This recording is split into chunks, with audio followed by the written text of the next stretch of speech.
Congress, right? District 10, like no. But that day, her attitude and her energy, I would have won that thing. Woohoo! Right?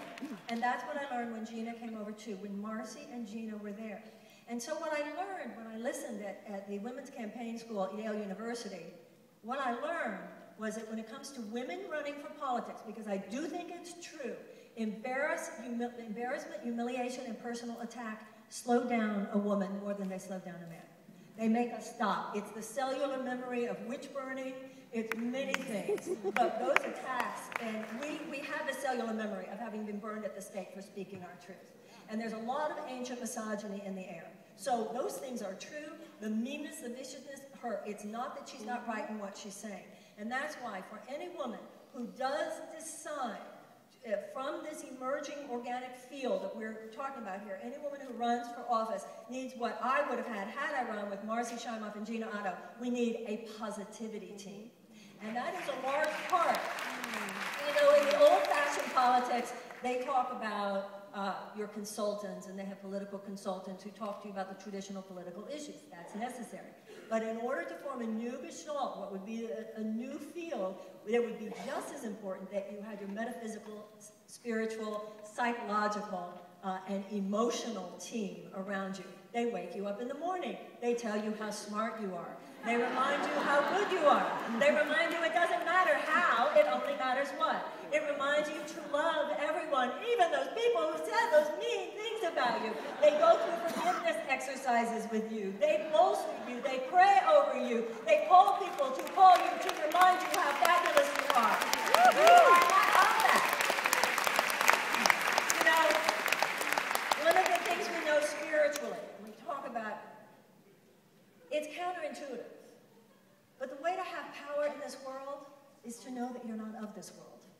The way to have power in this world is to know I'm here for a bigger game that's being played here.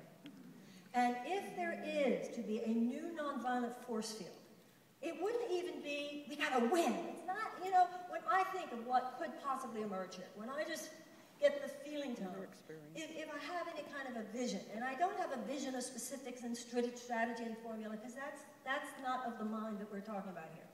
But it is the idea that if we have enough women, and this is very important, if we have enough women running for everything from school board to President of the United States, everything from state legislative positions to federal positions, who are running campaigns and saying that we need more than new policies, we need a new worldview. We need to stop ordering civilization according to economic principles and begin ordering civilization according to humanitarian principles. Love, not money, should be the bottom line. And if we have enough women all over this country in all 50 states running for office with that, in a very savvy, dignified, elegant way, the bottom line isn't who wins or how many win. The bottom line is that people will say, who are these women? And they will be so touched and moved by the fact that those women spoke from the heart.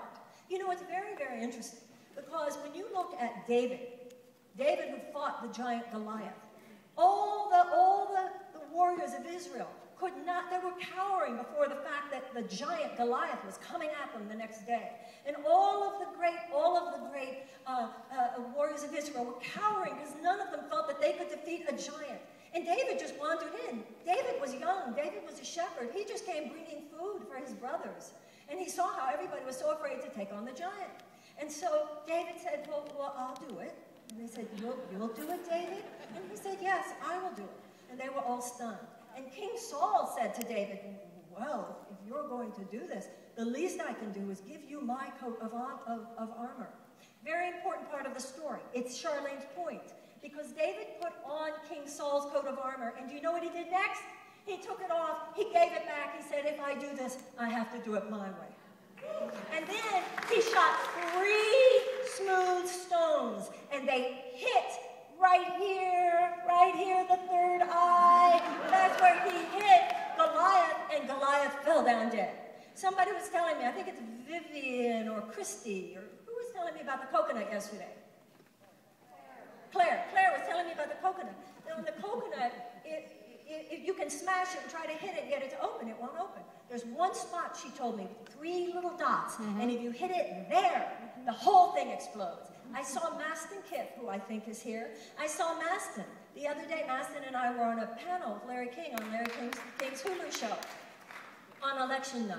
And there was a very conservative speaker on there who was very unhappy about how the election was going. And she talked about how, unfortunately, we would still have Obamacare. Oh. And Maston said to her, well, actually, I'm glad we will have Obamacare because my mother has had a broken back almost all her life.